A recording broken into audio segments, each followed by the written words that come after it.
Hello, I'm Dom Lenoir. I'm a director and a producer, and I'm working on these two fantastic people's projects. Hello, I'm Alexa Waugh. I'm the producer of I Love My Mum. And my name is Tatjana Anders, and I am an actress turned filmmaker, and I just produced a short film called Your Reality. Hey everyone, I have the absolute pleasure and the honour and the privilege of the company, as you can see, and as you've already heard from Dom, Alexa and Tatjana. Hey guys.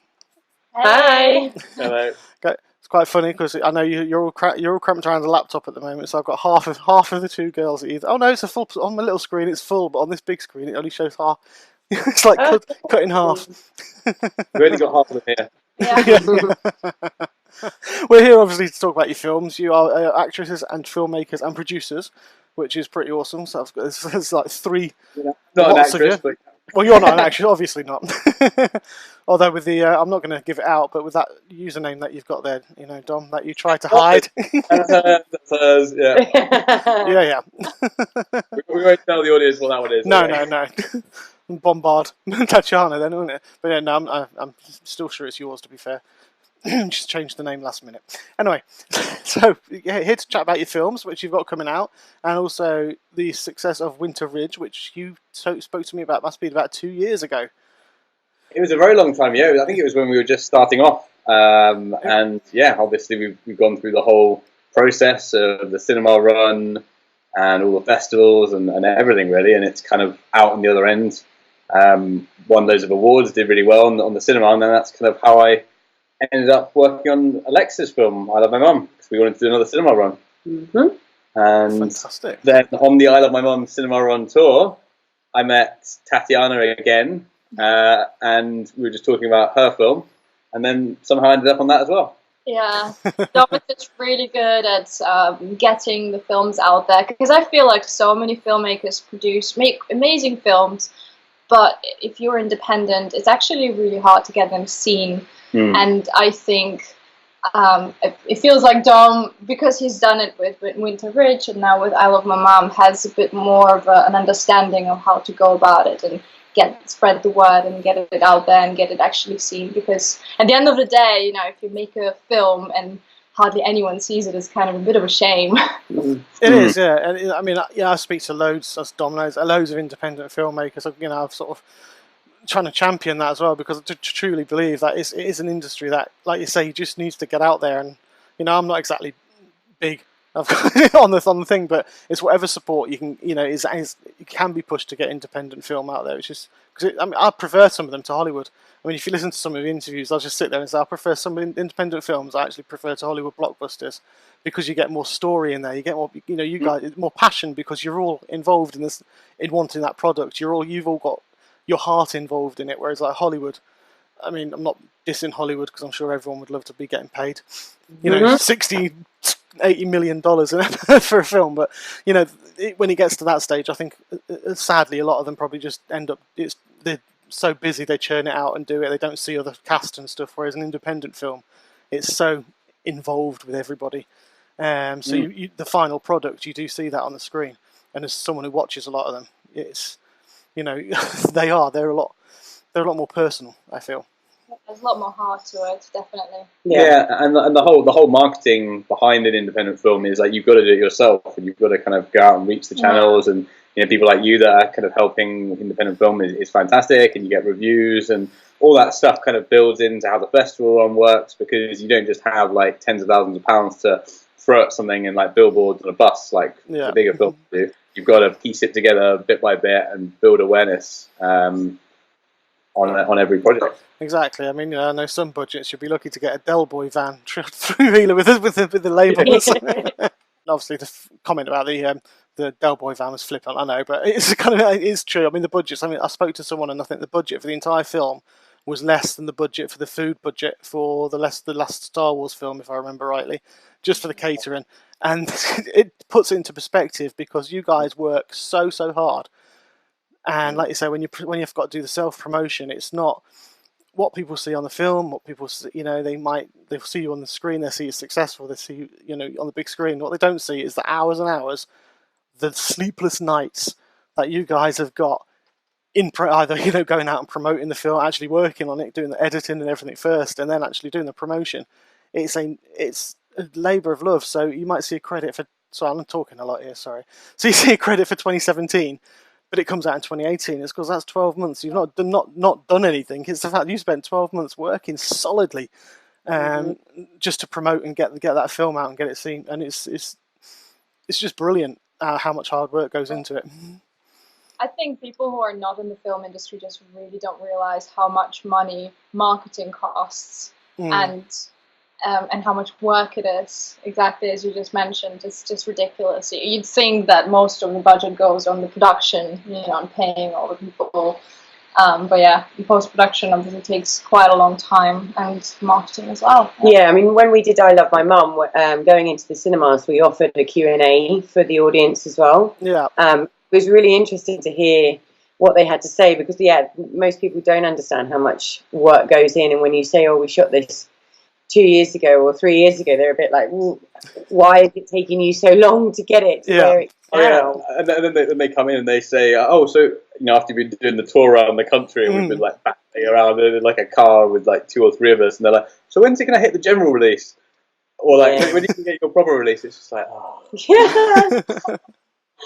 But they do enjoy it, and you get different kinds of questions from those audiences than when you do like a sort of an industry one. But you do kind of have a lot of the independent film community are the cinema audience for these kind of films, and it helps when they all support each other, and that allows independent cinema to sort of carry on. Yeah, for sure. Definitely, I think that's something else I've seen as well. I've attended, like you say, I attended a couple of the events last year, and it was full of people in the same industry, just supporting everybody. And again, that's something with independent film I see so much. It's just everyone pushes and supports each other. Most people, should I say, supports and pushes. I won't say everybody, because that's not true. So yeah, most people push each other and support each other. And again, that's something that's supporting each other's projects, because you're all out to do the same thing. You're all trying to achieve and deliver decent projects at the end of the day. So it's why can't we work as a community and get it out? You're not fighting each other. You're not trying to battle each other. Possibly you are to get the cinema date, but you know what I mean. It's not a fight. It's you're producing art. You're producing art. That's all I can say is an art form to go out there for people. And absolutely. I think also the community is tiny, so everybody knows each other, and especially with crew, you're all crossing over. I mean, exactly what is happening here with Dom working on every single person's film now, which is amazing, because he's obviously found something that he's very, very good at, and people will then want to use you, and that's exactly what happens with the crew. You find someone that you like and you keep using them, but they're ultimately working on other people's as well. And when you do go to these events, it's like a little get together of everyone in the industry, just to say hello to each other, because the further you get in, the more people you will find that you know. I think that's a very important point as well. Like, we're doing 2 different projects and we're just all on a thing together. Some people can be very fussy about the competition between other people. I don't see film people as competition. I look at the Hollywood films that's the level which I think everyone should be aspiring to. Is we're trying to make amazing films, and at the independent level we're all just making different projects. There's never a lack of resources. It's not like, even if you're making a drama film and your friend's making a drama film, they'll appeal to different investors, they'll appeal to different distributors, they'll appeal to different casts. You're never really going to be in a situation where you're taking away from another filmmaker if you don't share your connections or whatever. And I think there's I think there is an abundance in the industry, and that should be the way that people look at it. Definitely. Oh, sorry, I was still chuckling away. I'm thinking if you in everyone's films, just change your name to Don, the Don, the film Don, the Godfather of. Sorry, I know. But yeah, what you said is absolutely perfectly true. It's right, and it's that's what the support is, and I think it is in the UK. There is that support there, and that mutual respect going out there. And like you say, there's always going to be 1 or 2 people. There is in every industry. I've been in IT for 25 years, and I know there's people out there who I'd never want to see again or deal with again. And it's the same with that kind of you do get that a lot. So I mean, obviously, for you two guys, so Tatjana and Alexa, what drew you to work with Don? Obviously, Don. I called you Don then, Dom. You've already got the nickname. You've got the moniker. So working with Dom, what drew you into for your project? But it's fine. Actually, what you've just said as well, being able to communicate well with the other person and just get on a personal level is so important. And with Dom, I can see that whatever project he takes on, he's really invested in it, and he's putting everything he can to make it a success. And for me, that was a really big criteria why I wanted to work with him. And I've seen, him going on the tour with I Love My Mom, and not everyone would do that. You have to be very committed to, Yeah, and I think it's about wanting to share your knowledge as well. Like we were just saying, a lot of people within the industry, they want to support each other, and Dom is very much, let's get it out there, let's show it to everybody. And it's having everything close to your chest is never going to get you the kind of audiences that you really, really want. You've got to be open with people, and you've got to want to push things out there. And like you say, Dom comes onto something. I feel like we're completely bigging him up here. I bet he totally deserves it, because you're right. He does. He completely goes in all, and he's fun to be around. And I think he's a very good producer as well. Which, when you're working in small teams, you've all got to have your strengths, and you've all got to go to your strengths. And Dom is very good at pushing people to get what he wants in the nicest way. And sometimes when we're doing other stuff, it's nice to be able to know and trust that job is going to get done. Yeah. And not have to, go up behind him. I completely trust him, and that makes such a difference. Well, I mean, kind of from my point of view, like I'm always just looking to help people that I think are talented and are nice, and they have a good work ethic, and they're looking to make films for the right reasons as well. I'm always, for me, it's always like story led is one thing, and then it's like after that, it's the people behind the team. And Alberto and Alexa are great, and Matt I've worked with before, and all of those guys, like they're just fun to be around. They're kind of making films because they want to share an experience with the audience, and it's really great to work with Alexa because she just gets on and sort of does stuff very, very quickly and very to the point. And it's always smiling, which is good. Makes people enjoy the experience. And Tatjana is doing like a great film on a great subject matter, and I always think it's important to bring those kind of topics to audiences that the mental health and gaslighting and those kind of things. And there's a lot of people that suffer, and for me, if you can help people, it's great because of the message of the film. And also because there's not enough people I've struggled for years, and I've always had to make films off my own back. I've funded stuff for myself. I've always been battling to get the sort of people higher up to help, and a lot of people have helped on Winter Ridge, and I guess that was the first experience when I sort of worked with like a lot higher sort of level people that were sort of invested. But a lot of people don't have those options, and a lot of people just close the door on people, and I think it's incredibly unfair, and I wouldn't want anyone else to go through that struggle and challenge with their own films. So if you can help, why shut the door on people? Like, just help them, help everyone complete their films and succeed. So that's kind of where my position is on everything. Great ethos. That's great. It's now I can see why you two guys want to work with him. You're like, well, true, yeah. You're like the cement, really, aren't you? From what Alexa was saying, the cement that draws everything and brings everything in and solidifies a project in a good way, obviously. Yeah, absolutely. So Tatjana, moving on to yours then, because you have got a new short film, and it is a very poignant one about your reality. What can you tell me about this? Just give me a brief overview.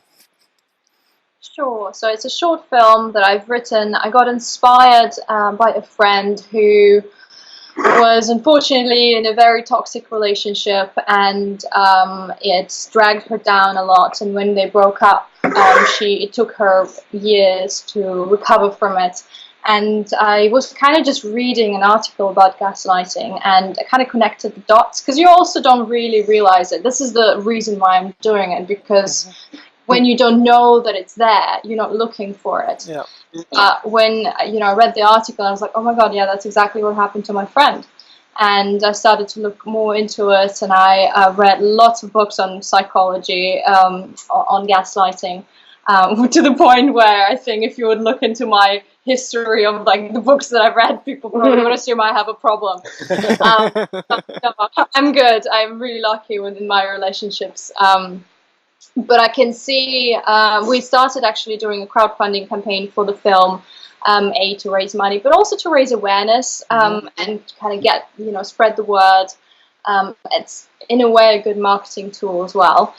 And when I was doing that, more and more people came forward to me and said, it happened to me. I was in a relationship like that, or I had an abusive boss, or my parents, etc., etc. So, and actually it shocked me, because I knew that the problem was there, but to that extent, honestly, I was doing another interview as well, and the interviewer, after like 4 questions, she's like, yeah, actually it happened to me as well, and that's why I wanted to interview you about it. And I was like, bloody hell, this is really unexpected for me. But yeah, let's talk about your problem and what happened to you. I'm curious now.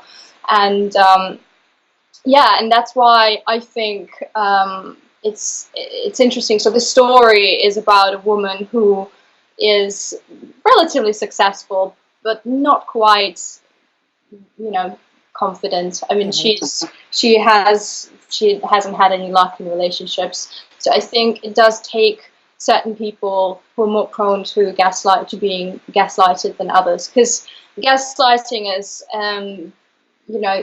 the idea behind it is that someone tries to undermine your perception of reality and try to make you believe that something that you remember happened differently. So they try and give you their perception of reality. Yeah. And which most of the time is completely skewed and completely wrong. And in a way, you know what happened, right? Like, you're not stupid. But because you're being so convinced about how things happened in the past, for example, over time, you actually start doubting yourself. And in relationships, it's twice as worse, because you are invested in the other person, hopefully wanting you to be happy, right? So that's why you're together, because you love the other person and you believe that they love you back and they want your best, and you start trusting them over your own memories and your own gut feeling of what's right and what's wrong. And this is where people start getting really depressed, and they don't really know why, because it's so subtle and it happens over years, sometimes months, but mostly it just creeps up on you. And that's why I wanted to make the film, because I feel like by seeing someone going through the situation where she meets this guy and kind of things a bit off, but not like terrible, like it's not physical abuse or it's not that obvious, but it's just like tiny seeds through the relationships as they go, and which ends up in depression and ends up in like a really dark place. And I think hopefully if someone watches it and they can sort of relate to it and they understand that this is gaslighting, my mission, my goal for it is that they can at least open up a dialogue about it and start thinking about whether, if they're unhappy in their relationship, whether it's them or whether they're just in an abusive relationship. Yeah. Wow. Cool. Thank you. I didn't want to interrupt any of that. I was quite happy not just not interrupting. That was really, really good, and it sounds like such a subject that you need to bring to light. Like Dom said before, it's like so many people out there who are suffering from this, and they hide. They don't. It's not. It's only just coming, I think, as a more accepted to come out and open up and very much like depression and stuff like that. It's being talked about in the public eye. So to be able to make a meaningful film about it is to reach more people. because it's like you say, like you just said, the more people can come out, maybe look at that and think that's happening to me, and then work it out in themselves and come out. That's what the whole, that's what we were talking about before. That's making your art form to reach people and help if you can. Sounds really, really good. And it's good as well because you've got a subject matter behind the film, so it's not just a film for entertainment's sake. You've also got like a secondary topic that there's already a lot of interest in, and kind of what you were saying about the crowdfunder as well. Like crowdfunders don't always have to be purely to raise money. You could, a lot of them these days, people will go in when they've got some of the funding already, or they'll try and raise a small amount because it does get their platform and the message out. So it's actually a very good way to do, even if you don't. In fact, it's sometimes better to do a crowdfund where you don't need that much money, just as a marketing platform. Yeah, definitely. And I think so. How did you feel in Tatjana? Because obviously you star in the film as well. So you're obviously, I can tell the passion that you've got for the product and for obviously being in there. And obviously, if you said you know someone who's gone through that themselves, did you sort of channel that? How did you pull out? I mean, obviously you're an actress, so this is what you guys do, is you put yourselves in a situation, you just walk away from it. But that sounds like something it might be hard to walk away from, especially when it's such a close thing to you. Yeah, I must say there were a few scenes that were quite dark and quite draining to play. Even it was like one scene towards the end where once we've shot it, I'm like, wow, I'm wiped out. I'm just so tired, and it's really, really draining.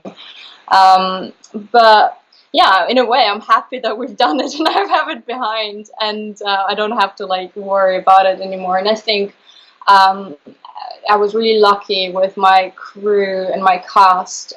They were so supportive, and we had a vision, and it was really well structured. And I was kind of because I was wearing lots of hats on this production. I've written it, I've kind of driven the production, and I was sort of doing what while we were filming, we had to sort out our final location, which was like a coffee shop. So I'm in between trying to call people, be like, do you have? Yeah, and because of the schedule of everyone, we had to shoot it on a Saturday. And Saturdays, either all the coffee shops are closed, or they're completely packed. So nobody wanted to have us, and it was a complete nightmare. And I was and I really didn't want to postpone it, because I feel like once you lose the momentum, it's really hard to get it back up. Yeah. So it was so stressful, honestly. And I'm of course I had people supporting me, but everyone else, it's my project, I'm if I'm not going to sort it out, I don't think anyone else will. So it was really added pressure for me. And yeah, that's the essence of surviving film, isn't it? It's when you have those moments when you're trying to deal with a billion things and disaster hits, and you've got to try and do that on top of everything else. And that's what you've got to have the ability and the sort of mentality to survive those things, and that's literally what creates a film. Yeah, it's that ability. Yeah, but I was really happy. I found a great director who came on board, because I don't think I'd be able to direct and act in it, because I've done a really, really short, a 5-minute short before that, where I directed it and acted in it, and it's just impossible. I don't know how some people do it, because it's how do you have to be just really, really well prepared, where you storyboarded everything and know exactly all the angles. But I was at least I could rely on someone else doing a good job, where I didn't have to worry about one thing. One thing less. Only one thing less from everything else that you were doing for it. Excellent. I had a really great team on board. Of course, as even the costume designer, and just even first AD was brilliant as well. So yeah, it's good. I think it's so important, and it's going back to having this community and having people on the team who you can rely on. Where if that doesn't happen, you can forget it. Really, honestly. Yeah. Cool. Excellent. And you've just completed this one, haven't you? That was completed this year, if I'm right, or am I thinking that right, or have I got that wrong totally? It's right. It's completely right. We're doing a screening actually on this Saturday, and it's going to be the first time that I'm going to see it's completed fully as well. Fantastic. On a cinema on a screen. cinema screen. That's right. Wow. And I'm really, really excited about that because it's kind of like a little dream come true, isn't it? When you see it on the script, on the paper, and then you see it on the big screen, and I'm really excited. But it may already have happened by the time you watch this. You may be travelling back. I know, yeah. People, Yeah, exactly. It's true. that might have, that might have already happened. Yeah, I'm gutted because I know you invited me to that, and I'm really appreciative of that. I can't make it. I'll just I was out of work for 2 months. I'm still waiting for that first paycheck on my new job, and it's like so from North Wales to London's just a tad out of reach for the time being. But I really do appreciate that coming through. I'll take that little bit out, don't I? Next time. But no, so that's really great, and obviously the fact that you're going to see it on the big screen as well, which is fantastic. Where else are you hoping to be able to get it up? So we're gonna do a screening just for film industry professionals, as well as friends, as well as crowdfunding supporters, because that was one of the perks. And then we're gonna go into festivals, and then after that, my goal is to potentially try and get some kind of distribution for the short film, and also I'd love to turn it into a feature, but depending on how people react to it and whether people feel like there's enough. I think there's enough to turn it into a feature, because my idea would be, the short film is her getting into this terrible position, whereas I'd love to see her getting out of it as well. And that would be sort of like the concept of a feature film. How do you end up in it and then manage to, put it behind you and come out stronger? I think that would be a good message to send to people. And cool. Like, not everything is lost. There's No, that would be great. I might know a distributor as well I can put you in touch with. I'm just thinking now. So, this is what I love about my job as well. I meet so many people from across the industry. So it's all like sharing. But yeah, now I work with Film Vault quite a lot. The guys, I'll give them a little bit of a shout. But they're really good, really good guys. So I can put you guys in touch. You probably already are, to be fair. But with Dom with his fingers in all the pies. Yeah, that's great. I mean, I've actually put down, because I love short films. Well, I think the work to go into a short film, because you've got, it's the same sort of thing, but you've got to put the entire storyline into something, which is what obviously sometimes you get an hour and a half, 2 hours for in a big feature, but you've got to scrunch it right down to 20 to 30 minutes. I mean, I think they should be viewed more often. Something I've done is I wrote to my local, so I'm going to tell you now, because this is my support. I wrote to my Merlin Cinemas, who are one of my local cinemas, because I suggested that you should actually start having short films at the beginning of a feature film to help promote independent film.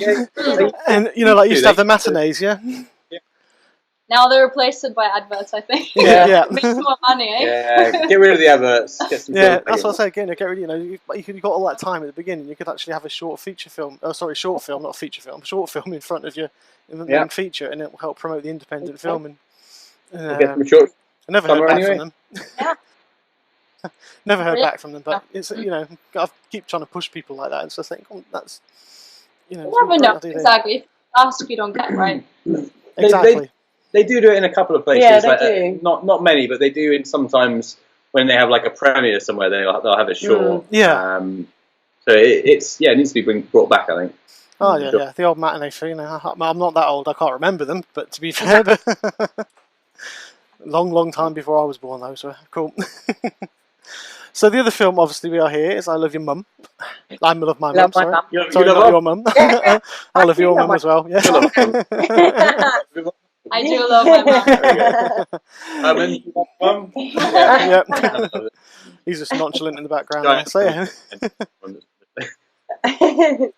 Cool. So yeah, I mean, I Love My Mum is very different to what yours is. It's a comedy directed by Alberto Sharma, starring Kirsten Waring and Tommy French, and we have a few cameo roles in there as well. So Frank LaBeouf, ex-Chelsea player, he's in there, and we've got Dominique Pignon, who massive French actor, which is very exciting as well. He was brilliant.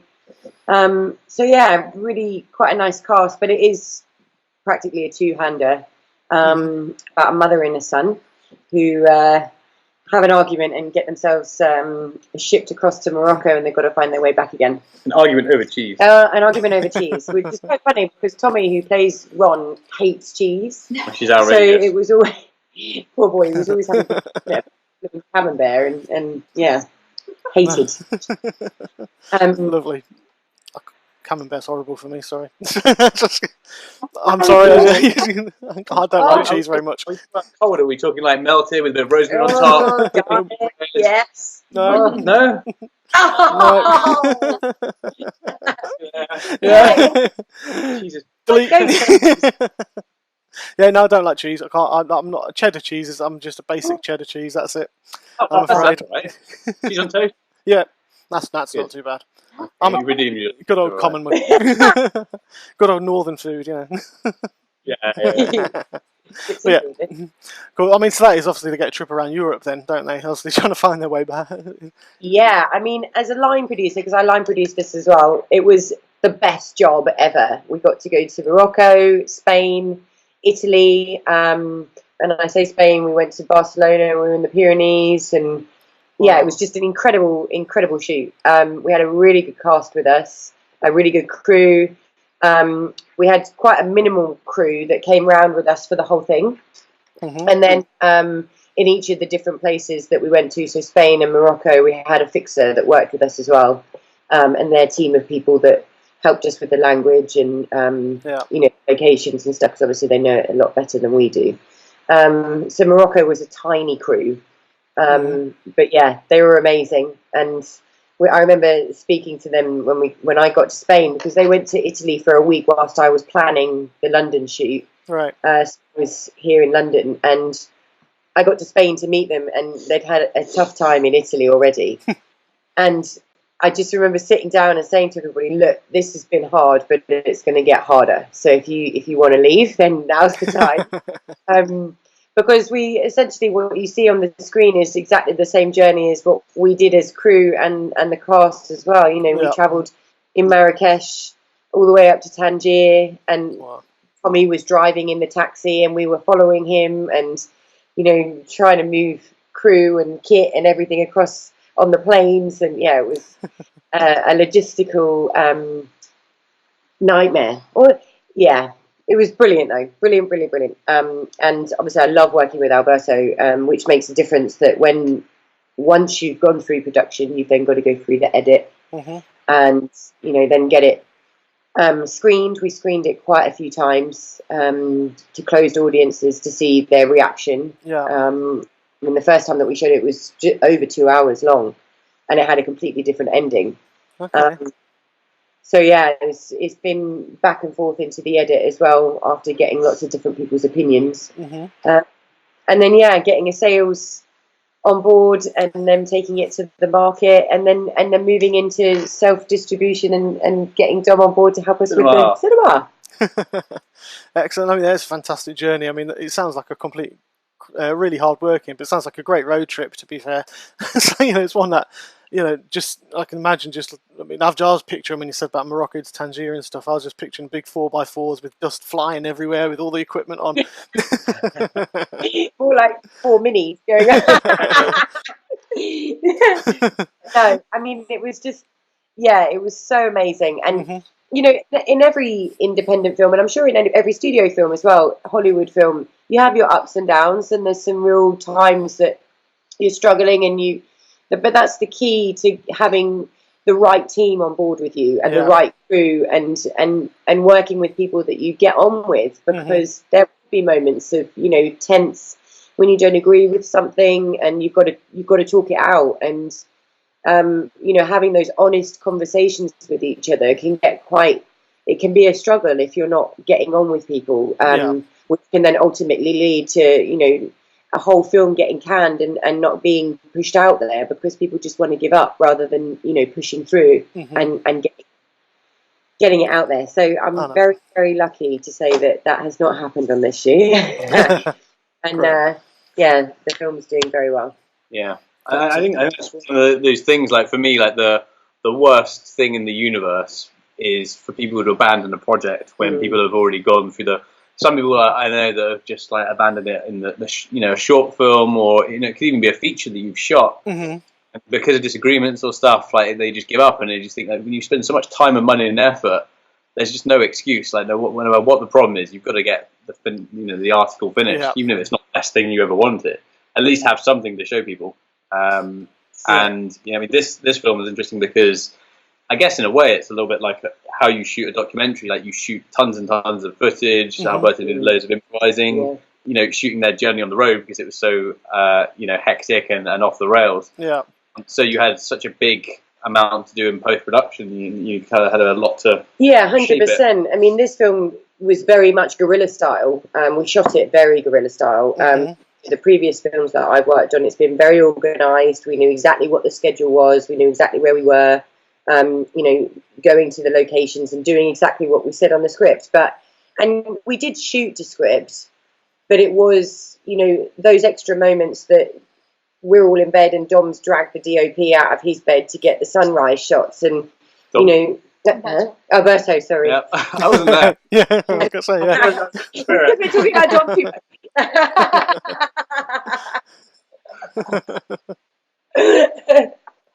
No, I love it. I just got up at dawn. I was like, I'm going to go out to those mountains. I'm not on the project yet, but I'm there. Oh, I love it. Sorry, no. Alberto was always making the DOP get up and just. I mean, all of us got sick on the shoot, and it was just so full on, and we put the actors through a lot as well. So yeah, completely different shoot to what I'm used to as well. I remember having. The first time that I met Alberto, having a conversation about how he wanted to shoot it, and him and I just clicked, so it made it a lot easier when he said to me, I want to shoot this guerrilla, and I just sort of looked at him and went, oh gosh, we're going to have to get a crew on that can work like that, because a lot of people can't work like that. It's the expectations of, there's a lovely shot of them in the villa, and we lived in that villa whilst we were shooting. Right. So, and we were all sharing rooms. And so it was very much, you're on this and you damn well know you're on it. So, yeah, it can be a struggle if you don't have a crew because the minute you get somebody that's not happy about that, it becomes a really big problem that then detracts from what you're actually trying to achieve. So, yeah, I was very lucky to have an amazing crew that just kept on our side and worked with us and, managed to get what Alberto was trying to achieve. That is good. I mean, you're right, because I can imagine when you're on top of each other, not literally, but you living on top of each other. Yeah, lawsuit coming my way. Yeah. when you're living on top of each other like that, if there is a disagreement. I mean, back in the days in the TA that I did at weekends, and you were living on top of each other. We had a disagreement with someone. It ended up, with fists flying at the end and then you didn't talk to each other. And like you said, Dom, if you don't have that, if people just give up projects, and I have known a couple. I'm not going to say it because I've got no money, so I can't afford a lawsuit. But I know somewhere they have given up projects because people haven't been cooperative, or people have just not liked what the product was. And so they didn't end up giving they just went there every day and they just asked it up, basically. It's like, it just went wrong and they just gave up on the film in the end. I think there's 2 films I know of where that's happened. And it is sad because I'm sure there would have been a huge potential for it. But it's just unfortunate, like you say, the gel, you need to have that proper crew. And that's something I see on my Facebook all the time with you guys, when, connected with all you guys, is I can always see the same names, like yours, Dom, and everyone works together. It's always him, like you said. But it's good, though, because everyone's like, you all tag because you all worked with the same people because you can trust them. 100%. And that's a good thing. It definitely says a lot when you can see names over and over again. I work with somebody called Tom Payton, who's a writer-director. Oh, Tom, I know he's been on a couple of times. So I started out with Pandorica. Yeah, I worked on Pandorica and I produced Black Site and Stairs with him. Oh, did you? Oh, fantastic. So, he's another one that when we have a crew, I can count on my hands the people that have gone from Pandorica all the way through, but they're still part of the team. And, you know, I love that, because I think, again, it comes back down to about trust and working with people that you know are going to give you the results that you want. But also, ultimately, we all just want to have fun. And in the production side of things, that's the best bit. You know, getting out there and being on set and being with everybody is getting that vision that you can see in your head out onto the screen is the bit that should be the most fun. So if you can find the team to constantly work with, then yeah, it makes a big difference. Excellent. Yeah, Pandorica. I mean, Pandorica was my first premiere that I attended. It was over in Buchwelly in North Wales. They were doing a sci-fi convention, so it was the world premiere of, like, obviously to the sci-fi convention. So I got invited to that because it's near me anyway. So I went along, and I've got to say I never felt proud because obviously Mark was there, Mark Zammit, Luke De Silva, and everyone. And I was stood in the queue outside because there's a massive queue of people waiting to get in. And I was just stood there sheepishly because they told me to just come and ask for Mark. I was like, I don't even know what he looks like. But then Luke came out and he was like, Chris. And I was like, yeah. And he goes, come with me. Put his arm around me, walked me straight through, walking past all these people going to the little tables, to the VIP table with all the cast and stuff. And I was just like, look at you plebs. I was just like, Oh, brilliant. I was just like, had that such a great fun. That, you know, I mean, that was a great. That was, you know, that was a one pure showed under pressure of other films. And Tom. Not to distract from your film, the way Tom's actually progressed as well, like you say, because you build that team like yourself. You know, you've gone from Pandorica, which was 2 weeks in the wood where everyone throws their asses off, filming all, you know, with such a small crew, right through to Black Site and everything from forward as well. So you're, you know, because you've got that gel and you've got those continual people working together, it just shows how things can build up and sort of spiral out. And Winter Ridge, I mean, that's, you know, for Dom, that's gone so far. So that really has. I mean, I've been watching it on Facebook, and I've been seeing it going up and up and up, and I see all these things, all the screenings and everything going to, and all the awards and all these ceremonies and things. It's just amazing. I was just sitting here watching it and thinking, I know these guys. Well, I've talked to them, should I say? I'm not. It's like it's for me. So it's just like, wow. Involved as well, because like the whole team gets to kind of enjoy the ride as well, even if they're not. You know, loads of the crew came to the screenings, and you know they get to kind of relive the fun of the shoot as well. So it's, you know, it's nice for everyone, really. Exactly. It's like Tatjana's on Saturday night. You're going to have everyone's going to be there to see it for the first time in one piece. I can imagine you're quite nervous about that, to be fair. Yeah, a little bit. I'm sure it'll be. No, it's like it's your baby, and you're like you want everyone to like it, especially when people get to watch it for the first time. Yeah. I think it's very exciting, but you can't help feeling nervous. I know, I can imagine, but I'm sure it'll be a huge success anyway. Not that I can speak now; it's the tongue's getting tired. But so yeah, so it will be. I'm sure it will be a huge success on Saturday, or for people who are probably watching this after it's happened. That has been a huge success, and it was amazing. Success. Everyone was there. The BBC, the Hollywood Reporter, Sky, CNN, you know, Hollywood Reporter came over. Silver floated. Brilliant. But yeah, no, I mean, it's, you know, it's great to hear, and I'm gonna say, it's the films. Obviously, they're all out there now, and I will watch them because they do sound great. I mean, obviously, I Love My Mum. It sounds so good, such a lovely little road trip to go through. To be fair, I know Dom sent me a link, and I just really apologise. I haven't had a chance to click on it yet. It's one of those, so I will be there and I will be watching. But it's just, I can't wait, to be fair, because you got the enthusiasm, you guys, when you talk about the films as well. It kind of buzzes me to watch them even more. It's great. So I'm trying to, you know, so it's just fantastic that we can be in a situation where we can sit and talk about product that's coming out and meaningful, and obviously, you know, good fun with I Love My Mum, and dead meaningful with Your Reality and stuff. And it's just, yeah, I've lost for words now, which doesn't happen very often. Great. So cool, yeah. I mean, I do have a signature question, but I'm just tempted. I think you guys will have fun with it. This is a complete off-the-wall thing. Before we sort of wrap this up, and I'll let you go for the evening because you've probably been working all day as well. Right. This spirals from the fact 2 years ago now, I had a guy who's worked with Jim Henson for 30 years. He's had his hand up a puppet for all that time. He's had his hand up Yoda. He's had his hand on Jabba. Just for the innuendo lovers out there. And his question was, someone asked me the question to ask him, and it was a long-winded way of getting around to it. If you could have a Muppet created after you, what Muppet would it be and why? This is after your own personality. Oh gosh. It's a totally off the wall question. Me? Or you? For me, yeah. Okay. Yeah, maybe Cookie Monster. 'Cause he's pretty fun. I like the Family Guy renditions of Cookie Monster, where he's like he's got like the heroin needle and he's got cookies he's running off it. I've got a bit of a sweet tooth, so maybe Cookie Monster for me. Okay. That's the only one I know. Oh, Kermit or Piggy. yeah. Miss Piggy. Miss Piggy, yeah. Yeah, Miss Piggy. Bert, why are you shouting, Bert? I don't know. Someone that's. Is there a Muppet that's loud Kermit, and maybe. smiley and a drama They'll queen? smile. Probably Miss Piggy. Yeah. There we go. Yeah, it probably is. Right, I mean, I don't think I'm as obnoxious as she is, but Very loud, is she? Yeah, she is. But you I'm go. definitely been a proper drama queen. So Excellent. yeah, Miss Piggy. I don't know, honestly. Sorry. You can be Kermit, that's the only one I can remember. You can give me Okay. suggestions. So Maybe Kermit. Lovely. good. Yeah. All right, I can live with that. Which one are you?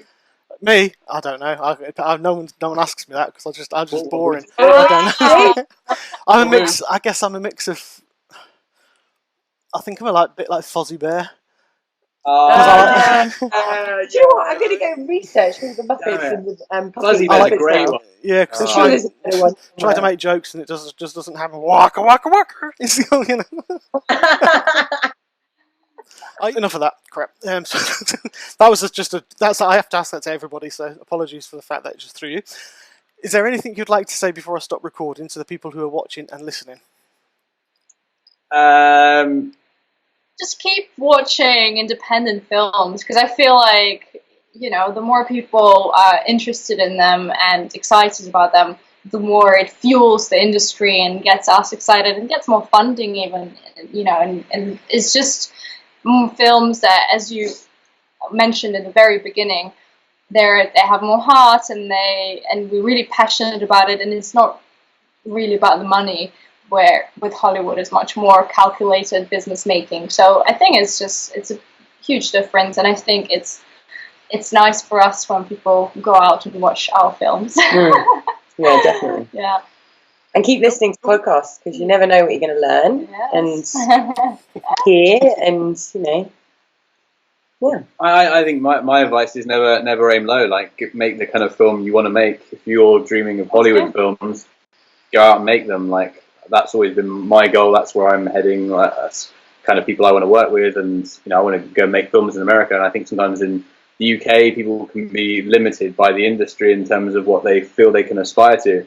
And I've met so many filmmakers that have done things through unconventional means.